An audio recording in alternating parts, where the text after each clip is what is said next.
Night one of the 2017 Audi MLS Cup playoffs is in the books. 2 blowouts in Vancouver and in Chicago. We have plenty to talk about here on MLS Playoff Central. I am Andrew Wiebe. With me, Kalen Carr, you know him well from The Movement, Matt Doyle, our armchair analyst at MLSsoccer.com, and of course, Marlon Hairston of the Colorado Rapids. Guys, we're here tonight. We're here tomorrow night. We're a little bit tired. I'm jacked up on coffee, but that's what happens when you have some late-night MLS playoffs to get to. Well, we'll be back tomorrow night at 6:30 p.m. ahead of Atlanta, Columbus, but let's just get into it, and let's start with the biggest news of the night. I am Weebstradamus. I predicted everything that happened. I am flawless. I went on record on Twitter and just knocked this thing out. We'll get to that in just a second. Wait, I have a prediction. I predict that we will never hear the end of this. No. We are literally never going to hear the end of this. That's a good prediction. Yeah. Somehow, some way, my tweet has been lost. It's like people don't want to give me my credit, but that's okay. Let's get it started in Vancouver. Set pieces, guys. 5-0. That is the biggest margin of victory in the knockout round of all time. The Whitecaps answered their critics who said, wait, you just drew 1-1 against this Quake team 2 weeks ago. What happened here? This is a Vancouver Whitecaps team. I think we know that set pieces are good for them. I don't think we knew they had 5 in them, Kalen. Well, yeah, we actually saw the stats maybe a little bit too late for my predictions. They had 16 goals in the regular season off set pieces. I think that was the second most in Major League Soccer.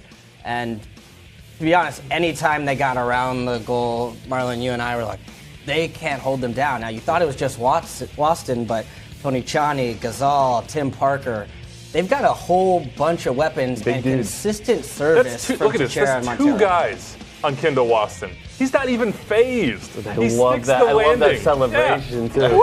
Postal stamp. And this is Javinko level stuff from Teixeira right here. He was. I thought he was superb until he had to come off. But look, what Vancouver did well, the Quakes do poorly. The Quakes are not a good defensive team on restarts. We had talked about it a little bit in rehearsal, and for whatever reason, we didn't work it into the actual pregame show. So sorry about that, but if you looked hard enough, you maybe could have seen this coming. Marlon, you had some advice for teams who face the Caps when it comes to defending set pieces and defending this big man right here. You see, he's trying to get to the penalty spot. Kendall Waston, he wants a goal. He's going to get it. How do you stop this guy? Can you stop him? It's hard, man, because once you really try to just focus on Kendall, like Kalen said, like Matt said, they have other big options in the box as well. And, Washington is 2 enough? Sometimes it takes more than that. Just a wrap up? Just get the 2 hands around him and just bring him down? I mean, it's the playoffs, so maybe they won't call it. Honestly, the playoffs stuff doesn't get called as much. Right. So, you might as well go for the bear hug because it's better than letting him get a free run and get that free header because that's how you lose games. Yeah, they had to rip his jersey the first time. That's true. Actually, they did, didn't they? Yeah, it's okay. They got more jerseys in the back to give to Kendall Waston. Vancouver Whitecaps absolutely destroying San Jose.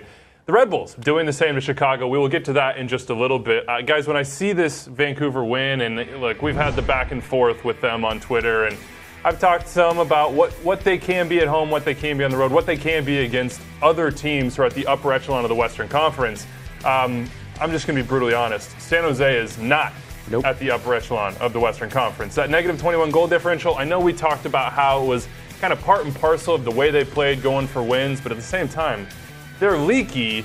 This is a momentum builder, though, Kalen. It almost doesn't matter. This was just a perfect opportunity for Vancouver to get out there, show off their depth. You see Mosquito scoring here, Breck Shea on the run. Everything went right for this team tonight. Yeah, well, both these games, to be honest, were over before they really even started. I mean, you saw this midweek game a couple days after decision day. There were 2 teams that came out ready to play and 2 teams that took too long to get into the game, and it was gone before they knew it. Give Vancouver a lot of credit. They came out strong. They were at home. The longer San Jose stayed in this game, the more chance, the more hope they would have. Vancouver was the aggressive team. Yeah, and San Jose were actually kind of decent, I thought, with the ball for the first 30 minutes or so. Then they started to get panicky, and then they started to just try to force things, I think, right up the gut a little bit too much. And once that happened, it suddenly started just going in the other direction more and more and more. And when you're stopping the Caps by committing fouls around the box, you're just asking for exactly what happened to them. As you can see, we've found the tweet that is not my tweet, which is okay. This is very informational all the same. We talked about Vancouver Whitecaps. Yeah, they destroy people on set pieces. On the flip side, San Jose are getting destroyed all year long, and they saw that here. Freddie Montero scored a goal in this game. That was his first playoff goal in 11 games. He did not score for the Seattle Sounders in 4 years. He was with our own Jillian Sakovits in Vancouver. Freddie, your first ever MLS playoff goal earns the Vancouver Whitecaps their first playoff win in MLS. What does it mean? Means a lot. The team was looking for this result. I'm super happy for the goal, helping the team, to overcome these 4 games that we haven't win a game. Yep. But this is playoff, and now we are focused on the semifinal. And that semifinal will be against the Seattle Sounders, a team that you guys went 1-1 against again in the regular season. You'll be hosting them here at BC Place on Sunday without Clint Dempsey. What type of matchup can we expect between Vancouver and Seattle? Of course, he is an important part of Seattle team, but I think just the fact that we're going to play at home, that's going to be enough for us, to go out and try to battle every single ball, and we're going to look forward to that victory. Today, your goal put the team up 1-0 at halftime. And then this team exploded for 4 more goals in the second half. What did you guys prove here in the second half as you look toward the rest of the MLS playoffs? That we have potential, that we're hungry, and we're going to fight until the end for this MLS Cup. Freddie, thanks so much. They have potential, they are hungry, and they have a rivalry matchup coming up in the conference semifinals. As Jillian mentioned, Seattle Sounders are the opponent for the Vancouver Whitecaps, a little Cascadia flavor. That first leg of the conference semifinals goes down on October 29th, Sunday, 8:30 p.m. Eastern, ESPN in the U.S., guys, TSN 1 and 4, and TVA Sports 2 in Canada. Can I interrupt you real quick? Yeah, go for it. The thing that I liked about what he just said the most was that they fought for every ball. And I thought his goal gave him a lot of life personally. You could see the weight come off him afterwards. And we were talking about it, Marlon. He was coming back, working back defensively, winning balls, drawing fouls. I thought his performance tonight was really big for them going forward. And as you look to a 2-legged system, the fact that they put away so many goals in the second half shows that they can put it on you at home. And if you do that in a 2-leg system, you will be in a good spot. Yeah, just like you said, Montero came out. He was working hard for his team defensively, and if you're his teammates on the field, it just gives you some motivation to, go and do the same things he's doing. If you see a forward back, defending, on top of his box, those are some things that you want to see during the game, and credit to him and credit to his teammates. They stuck together for 90 minutes. What I love about Freddie Montero in this game, in the second half, when we're talking about them streaming forward and just annihilating the Earthquakes, is that hold-up play. And we saw him in the box being a poacher. We know he has that. But him dropping back, keeping the ball, and then Breck Shea's running off him, Mosquito's running off him. Yeah. All these guys have an opportunity to get forward, and that's where you start to have that pack mentality. And they get the first game at home. The Seattle Sounders have told me every time I've been in Seattle this year that they want the 3 or 4 seed, that they think the 3 or 4 seed are actually the better seed because you build momentum and then you get to be at home. Well, the Vancouver Whitecaps just built momentum and now they get to be at home. Yeah, I think the Sounders were lying to you, though. I think they would rather be as high up the seeds as possible. You want to have that second leg in the conference finals or conference semifinals rather at home, which they will have. Which is not to say it's a hugely pronounced home field advantage. It is something, though. And to bring it back to what the Caps do well, obviously set pieces. If there's one guy you want going up against Kendall Waston man for man, it's probably Chad Marshall. And they also have Roman Torres who can do a job. So this is going to be a heavyweight fight. I'm looking forward to what we got out west. Yeah, let's see what Carl Robinson has in store come Sunday. But let's go to Jillian right now, who just spoke to the Vancouver Whitecaps head coach. Coach, when we spoke before the game, you said, if we're going to win this thing, I'm going to need a goal from Freddie Montero. That's exactly what you got, and it jump-started a dominant 5-0 win. What does it mean? it means everything to the club, everything to the city, and everything to the players. You know, they put a tremendous amount of work in, and yeah, we were disappointed after the Portland game because it was in our hands, but now we're in the same boat. We get an opportunity to play our rivals, fantastic club up the road, and we're the underdog, which is always good. You'll be facing the Sounders without Clint Dempsey. You guys went 1-1-1 with them during the regular season. What kind of matchup can we expect here at BC Place on Sunday? A tough match. Clint's missing the first game, but he's a top player. We know that. But they got top players.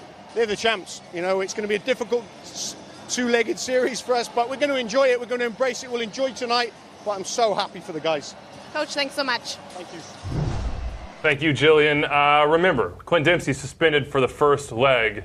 That is a big loss for the Seattle Sounders. Maybe they hold on the road and go back home with the lead. We'll see what happens with that one. San Jose, meanwhile, season is done and dusted.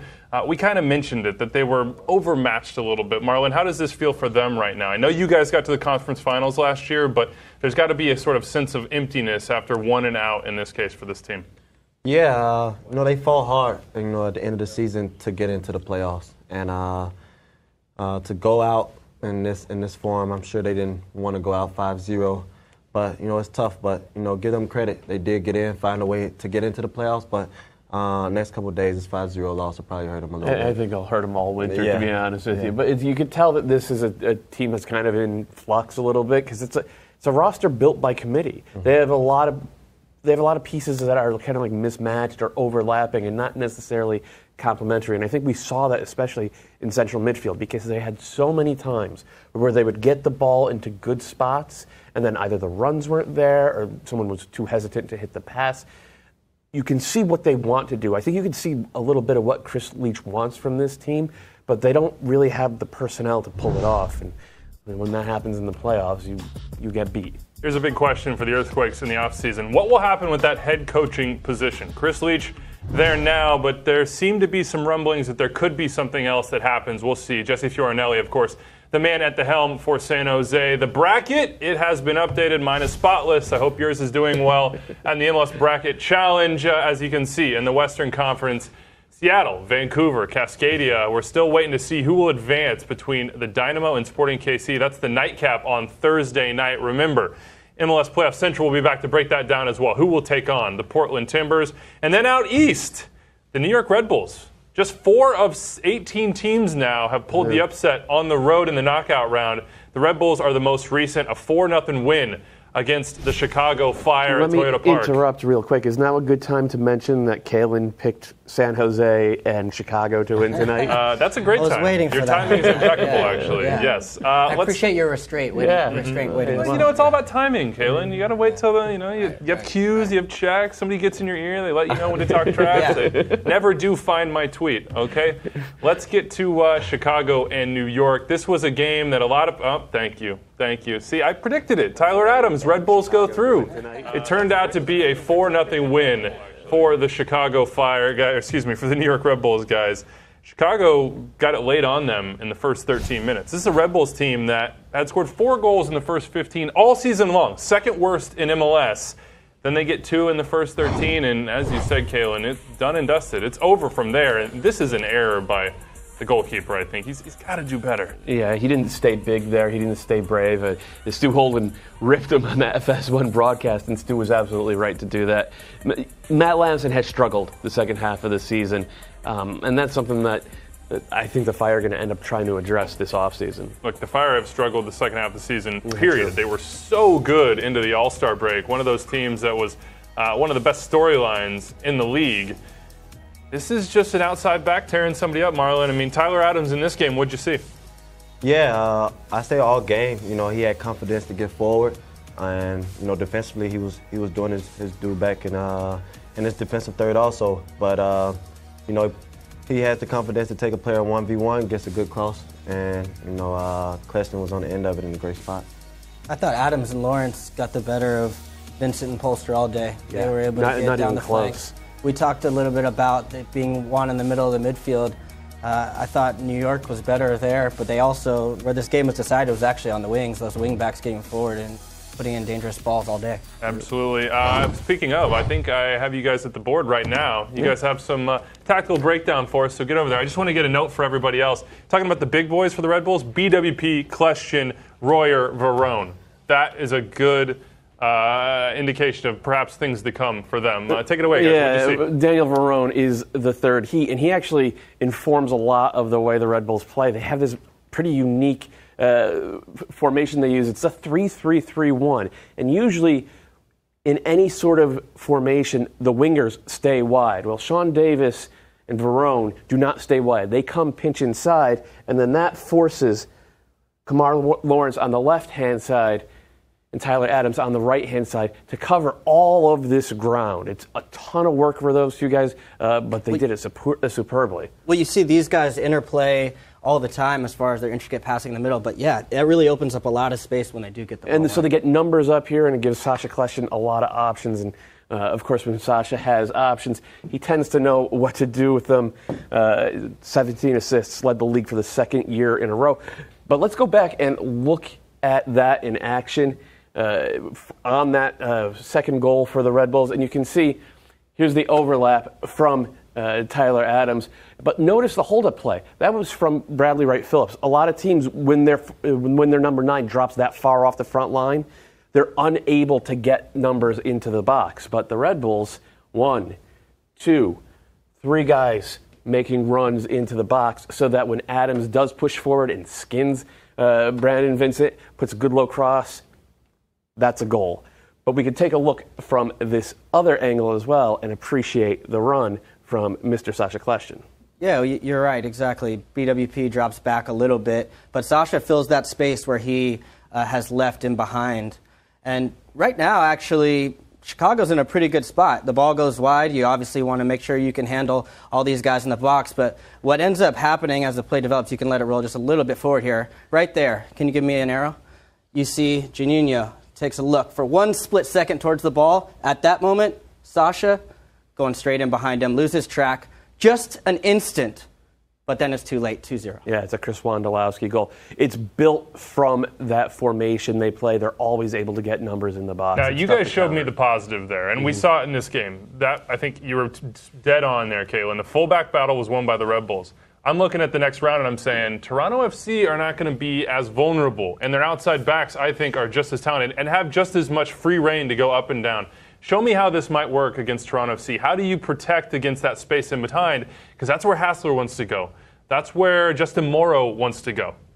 Well, it's a risky play, Andrew. I mean, I actually was talking to Diego Valeri in Portland earlier this year, and he was talking about how much pressure the Red Bulls apply, but that it does leave spaces in behind because, as you can see here, at times they're defending with just this 4, especially will leave spaces in the wide play, and it would become a little bit of a game of chicken where Kamar Lawrence will be up here and Tyler Adams, but then, of course, he's got to go back and chase Justin Morrow the other direction. Right. So it becomes a little bit of push and pull. As Marlon, you play on the outside, I'm sure you know. And you can see the Red Bulls have doubled down on really mobile center backs, guys like Aaron Long, Murillo, who just runs hot and cold, but he covers a lot of ground. And, of course, Felipe right here.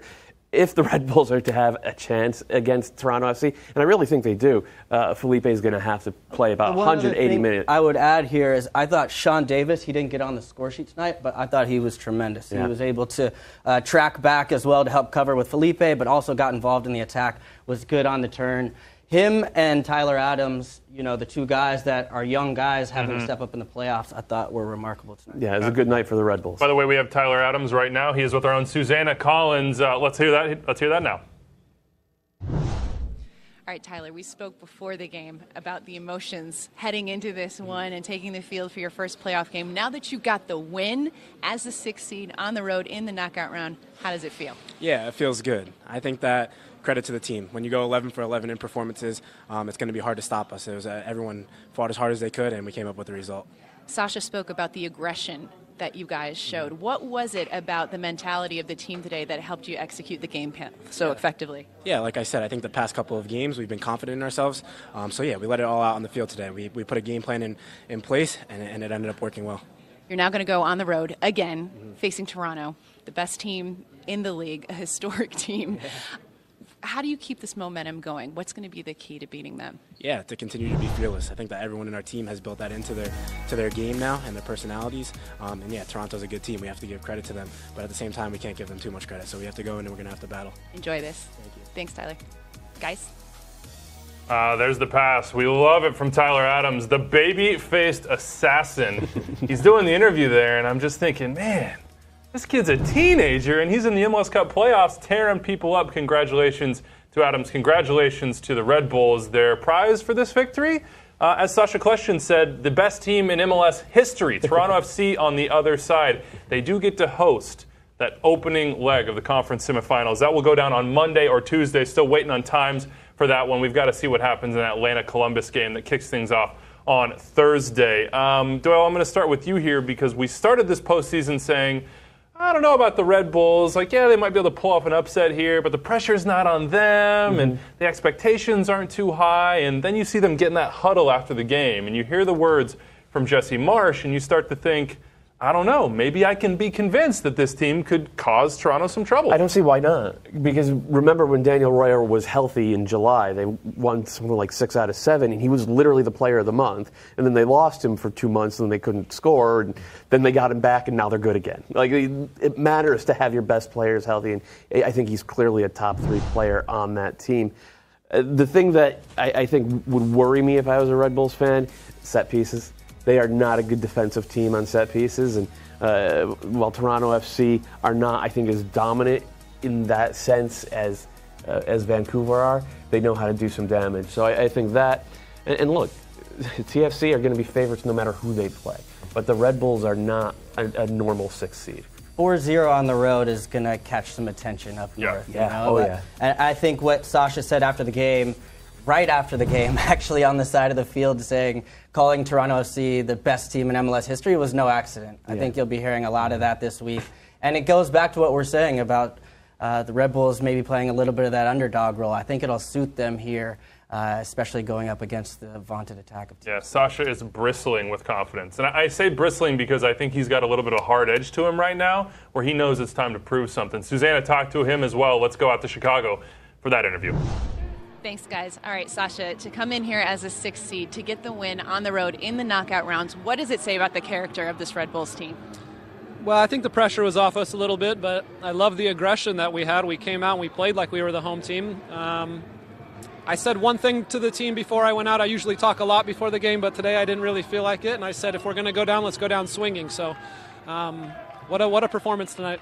What did Jesse say when he gathered you all around in the circle at the end of the game? He was talking about the aggressiveness of the team, that we came out right away. We were on the front foot for 90 minutes, and we made them uncomfortable. And that's what's going to lead us ultimately to a championship if we can continue to perform like that. You're now going to face the best team in MLS in Toronto. How do you make them uncomfortable? What will it take? More of the same. We have our style, and we stick to it. We don't really change much. They're probably the best team in MLS history, and we're going up against an attack that put up a ton of goals and just a very, very good team. It's going to be very hard for us, no doubt. But yeah, let's go in and let's go down swinging if we're going to go down. Congrats, Sasha. Thanks for your time. Cheers. Guys?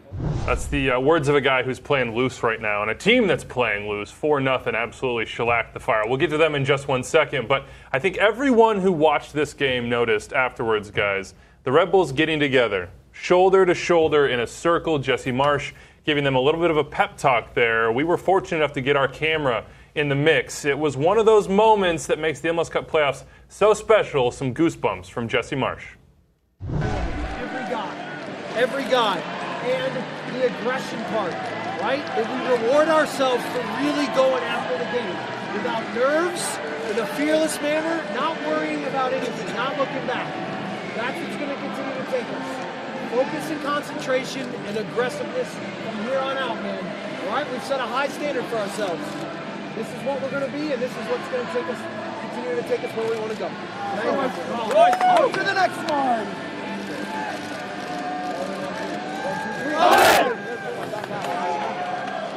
Jesse Marsch sending a message to his troops there, Marlon. You're in that huddle, you're in that position. What are you thinking as a player? What's that mean to you?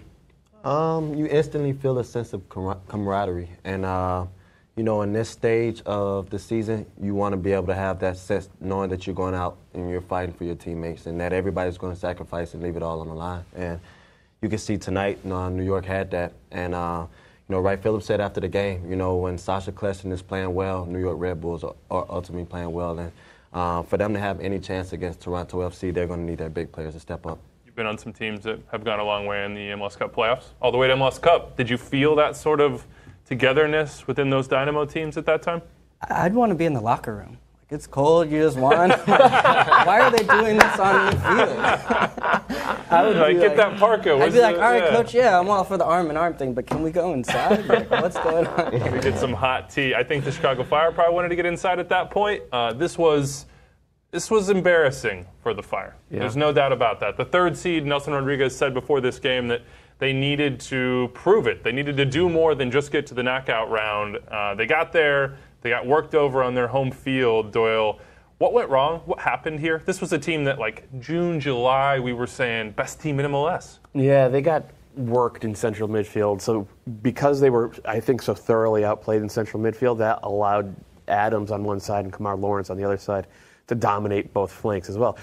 Chicago's really only Chicago when they're able to get Vincent and Polster forward. And those guys were not really able to do that until it was already 2-0 and the game was already done. But there's also, look, they've been weak in central defense. Kappelhoff's a nice player, Myra's a nice player, but both guys are limited. And they have trouble, I think, tracking multiple runners. They have trouble with physicality. They have to address that. Obviously, not having Bastian Schweinsteiger makes you more turnover prone, makes you more vulnerable. So all these things sort of cascaded together, one after another after another. And I do think they're going to bring back most of this team for next season, but they clearly have to upgrade a few spots. And they got to figure out what it means for Schweinsteiger. If they can get 2,000 minutes of him again next year, is that enough? I think it is. But I would understand why they would maybe want to consider something else. The word to me, and Jesse and Sasha both used it, was aggressive.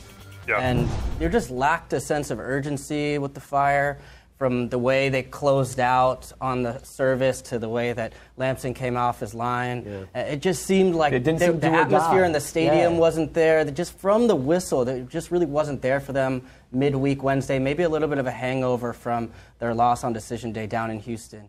But give the Red Bulls credit because they had it. By the way, that loss, that's what prevents them from being in the semifinals.